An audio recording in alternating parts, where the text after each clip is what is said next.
بسم الله الرحمن الرحيم ياسين والقرآن الحكيم إنك لمن المرسلين على صراط مستقيم تنزيل العزيز الرحيم لتنذر قوما ما أنذر آباؤهم فهم غافلون لقد حق القول على أكثرهم فهم لا يؤمنون إنا جعلنا في أعناقهم أغلالا فهي إلى الأذقان فهم مقمحون وجعلنا من بين أيديهم سدا ومن خلفهم سدا فأغشيناهم فهم لا يبصرون وسواء عليهم أأنذرتهم أم لم تنذرهم لا يؤمنون إنما تنذر من اتبع الذكر وخشي الرحمن بالغيب فبشره بمغفرة وأجر كريم إنا نحن نحيي الموتى ونكتب ما قدموا وآثارهم وكل شيء أحصيناه في إمام مبين واضرب لهم مثلا أصحاب القرية إذ جاءها المرسلون إذ أرسلنا إليهم اثنين فكذبوهما فعززنا بثالث فقالوا إنا إليكم مرسلون قالوا ما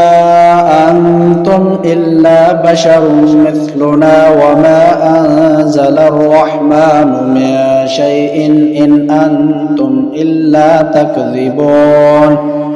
قالوا ربنا يعلم إنا إليكم لمرسلون وما علينا إلا البلاغ المبين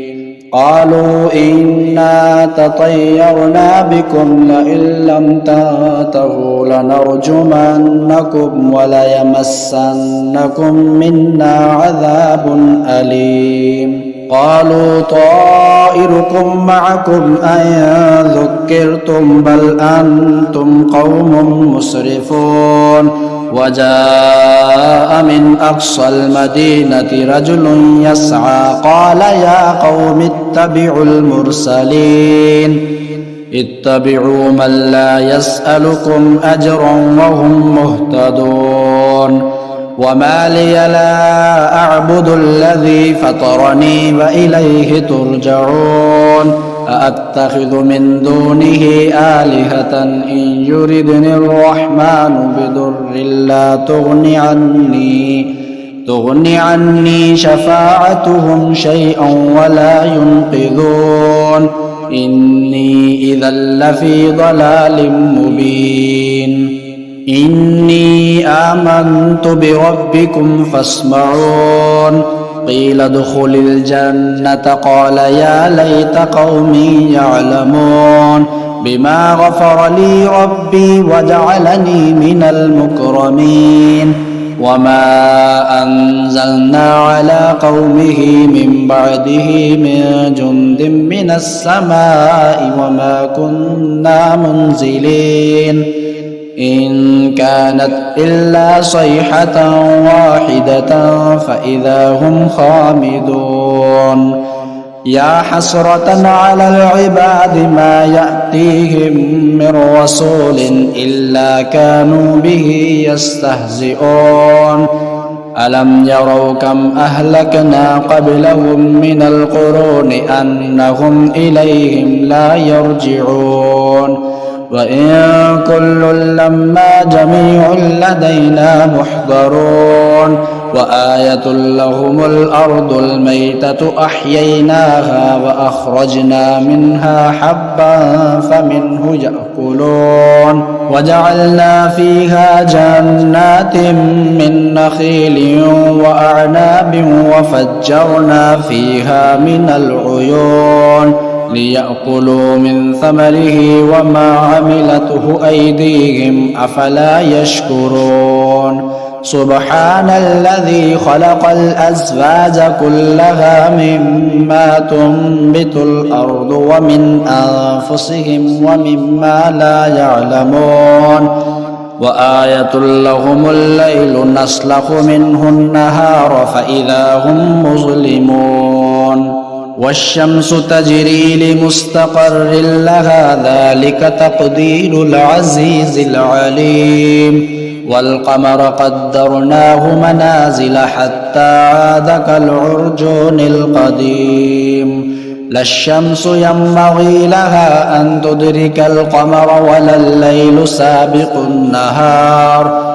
وكل في فلك يسبحون وآية لهم أنا حملنا ذريتهم في الفلك المشحون وخلقنا لهم من مثله ما يركبون وإن نشأ نغرقهم فلا صريخ لهم ولا هم ينقذون إلا رحمة منا ومتاعا إلى حين وإذا قيل لهم اتقوا ما بين أيديكم وما خلفكم لعلكم ترحمون وما تأتيهم من آية من آيات ربهم إلا كانوا عنها معرضين وإذا قيل لهم أنفقوا مما رزقكم الله قال الذين كفروا للذين آمنوا أنطعم من لو يشاء الله أطعمه إن أنتم إلا في ضلال مبين ويقولون متى هذا الوعد إن كنتم صادقين ما ينظرون إلا صيحة واحدة تأخذهم وهم يخصمون فلا يستطيعون توصية ولا إلى أهلهم يرجعون ونفخ في الصور فإذا هم من الأجداث إلى ربهم ينسلون قالوا يا ويلنا من بعثنا من مرقدنا هذا ما وعد الرحمن وصدق المرسلون إن كانت إلا صيحة واحدة فإذا هم جميع لدينا محضرون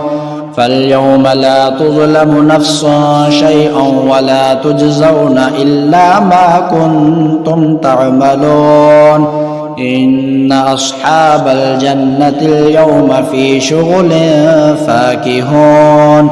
هم وأزواجهم في ظلال على الأرائك متكئون لهم فيها فاكهة ولهم ما يدعون سلام قولا من رب رحيم وامتازوا اليوم أيها المجرمون ألم أعهد إليكم يا بني آدم ألا تعبدوا الشيطان إنه لكم عدو مبين وأن اعبدوني هذا صراط مستقيم ولقد أضل منكم جبلا كثيرا أفلم تكونوا تعقلون هذه جهنم التي كنتم توعدون اصلوها اليوم بما كنتم تكفرون اليوم نختم على أفواههم وتكلمنا أيديهم وتشهد أرجلهم بما كانوا يكسبون ولو نشاء لطمسنا على أعينهم فاستبقوا الصراط فأنى يبصرون ولو نشاء لمسخناهم على مكانتهم فما استطاعوا مضيا ولا يرجعون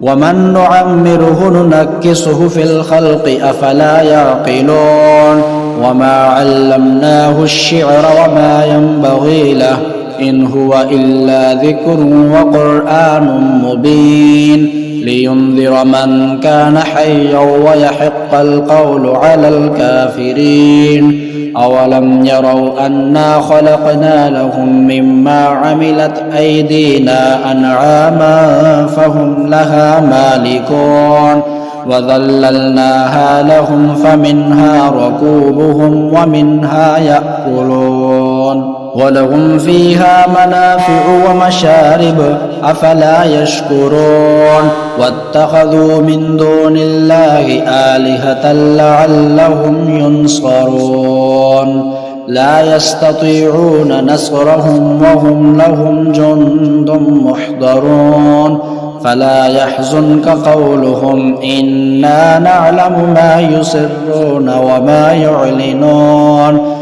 أولم ير الإنسان أنا خلقناه من نطفة فإذا هو خصيم مبين وضرب لنا مثلا ونسي خلقه قال من يحيي العظام وهي رميم قل يحييها الذي أنشأها أول مرة وهو بكل خلق عليم الذي جعل لكم من الشجر الأخضر نارا فإذا أنتم منه توقدون أوليس الذي خلق السماوات والأرض بقادر على أن يخلق مثلهم بلى وهو الخلاق العليم إنما أمره إذا أراد شيئا أن يقول له كن فيكون فسبحان الذي بيده ملكوت كل شيء وإليه ترجعون بسم الله الرحمن الرحيم الرحمن علم القرآن خلق الإنسان علمه البيان الشمس والقمر بحسبان والنجم والشجر يسجدان والسماء رفعها ووضع الميزان ألا تطغوا في الميزان وأقيموا الوزن بالقسط ولا تخسروا الميزان والأرض وضعها للأنام فيها فاكهة والنخل ذات الأكمام والحب ذو العصف والريحان فبأي آلاء ربكما تكذبان خلق الإنسان من صلصال كالفخار وخلق الجان من مارج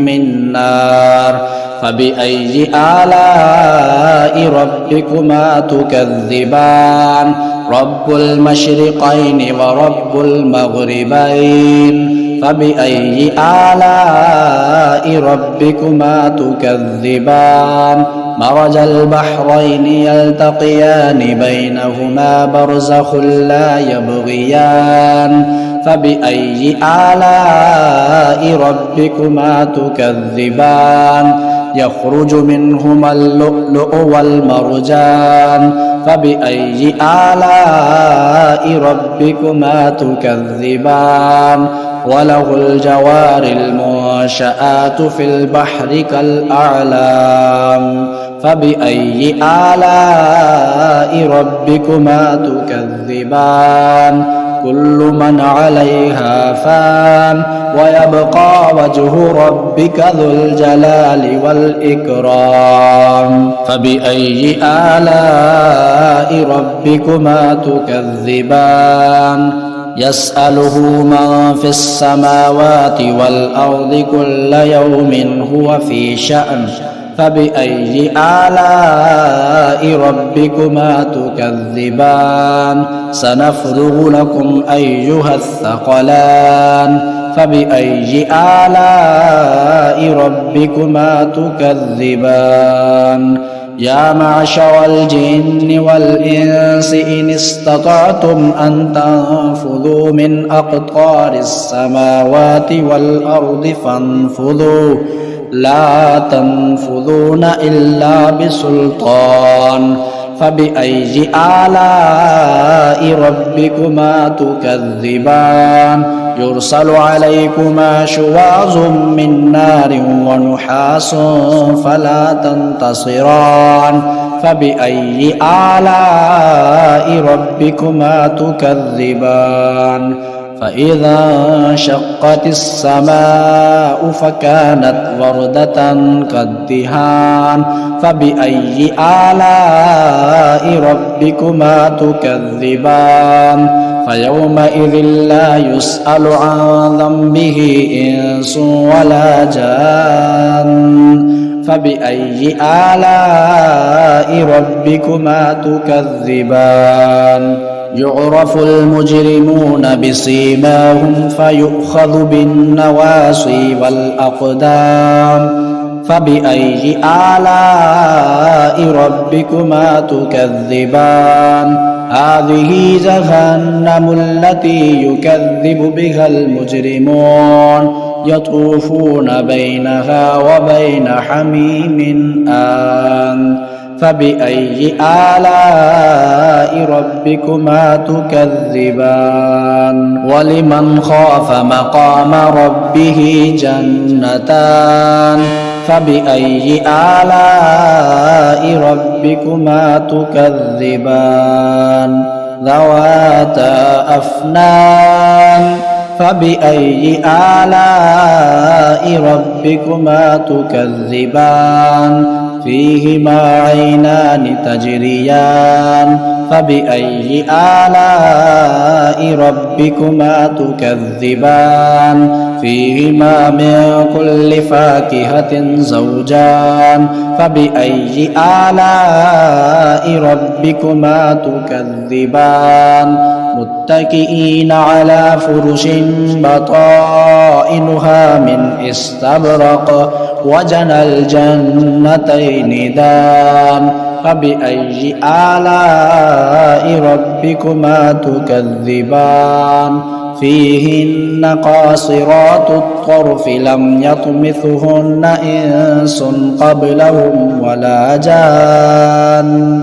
فبأي آلاء ربكما تكذبان كأنهن الياقوت والمرجان فبأي آلاء ربكما تكذبان هل جزاء الإحسان إلا الإحسان فبأي آلاء ربكما تكذبان ومن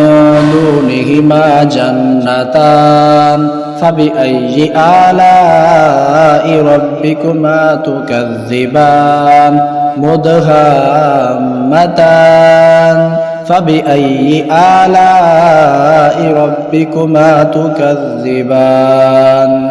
فيهما عينان نضاختان فبأي آلاء ربكما تكذبان فيهما فاكهة ونخل ورمان فبأي آلاء ربكما تكذبان فيهن خيرات حسان فبأي آلاء ربكما تكذبان حور مقصورات في الخيام فبأي آلاء ربكما تكذبان لم يطمثهن إنس قبلهم ولا جان فبأي آلاء ربكما تكذبان متكئين على رفرف خضر وعبقري حسان فبأي آلاء ربكما تكذبان تبارك اسم ربك ذي الجلال والإكرام بسم الله الرحمن الرحيم وإذ قال ربك للملائكة إني جاعل في الأرض خليفة قالوا أتجعل فيها من يفسد فيها ويسفك الدماء ونحن نسبح بحمدك ونقدس لك قال إني أعلم ما لا تعلمون وعلم آدم الأسماء كلها ثم عرضهم على الملائكة فقال أنبئوني بأسماء هؤلاء إن كنتم صادقين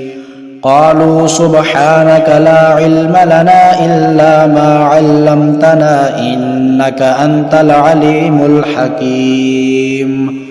قال يا آدم أنبئهم بأسمائهم فلما أنبأهم بأسمائهم قال ألم أقل لكم إني أعلم غيب السماوات والأرض وأعلم ما تبدون وما كنتم تكتمون وإذ قلنا للملائكة اسجدوا لآدم فسجدوا إلا إبليس أبى واستكبر وكان من الكافرين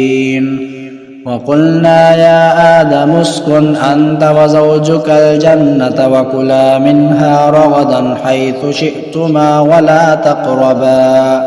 ولا تقربا هذه الشجرة فتكونا من الظالمين فأزلهما الشيطان عنها فأخرجهما مما كانا فيه وقلنا اهبطوا بعضكم لبعض عدو ولكم في الأرض مستقر ومتاع إلى حين فتلقى آدم من ربه كلمات فتاب عليه إنه هو التواب الرحيم قلنا اهبطوا منها جميعا فإما يأتينكم مني هدى فمن تبع هداي فلا خوف عليهم ولا هم يحزنون والذين كفروا وكذبوا بآياتنا أولئك أصحاب النار هم فيها خالدون